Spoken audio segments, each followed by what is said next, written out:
തമിഴ്നാട്ടിലെ അണ്ണാമലൈ എന്ന സ്ഥലത്തുള്ള ചെറിയൊരു ശർക്കര നിർമ്മാണശാലയിലേക്കാണ് ഇന്ന് നമ്മൾ പോകുന്നത്. ഇവിടെ ഒരുപാട് കരിമ്പിൻ ചണ്ടികൾ കൂട്ടിയിട്ടിരിക്കുന്നത് നിങ്ങൾക്ക് കാണാൻ കഴിയും.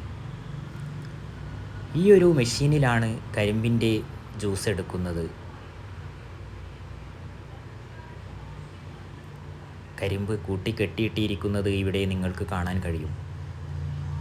ഇതിൽ ജ്യൂസ് ആയതിനു ശേഷം വലിയൊരു പാത്രത്തിൽ ചൂടാക്കിയിട്ടാണ് അവർ ഈ ശർക്കര നിർമ്മാണം നടത്തുന്നത്.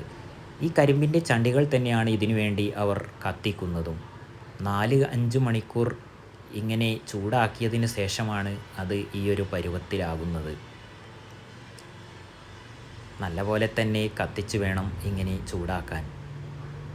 ഒടുവിൽ അവർ ഇത് ചെറിയ ബോളുകളാക്കിയിട്ട് ഇതിൻ്റെ മുമ്പിൽ തന്നെയാണ് അവർ വിൽക്കുന്നതും, ചെറിയൊരു കുടി വ്യവസായം പോലെ. എന്തായാലും നല്ലൊരു അനുഭവം തന്നെയായിരുന്നു ഇത്. ഇതുപോലെയുള്ള വീഡിയോകൾ നിങ്ങൾക്ക് ഇനിയും കാണാൻ ഈ ചാനൽ സബ്സ്ക്രൈബ് ചെയ്യുക.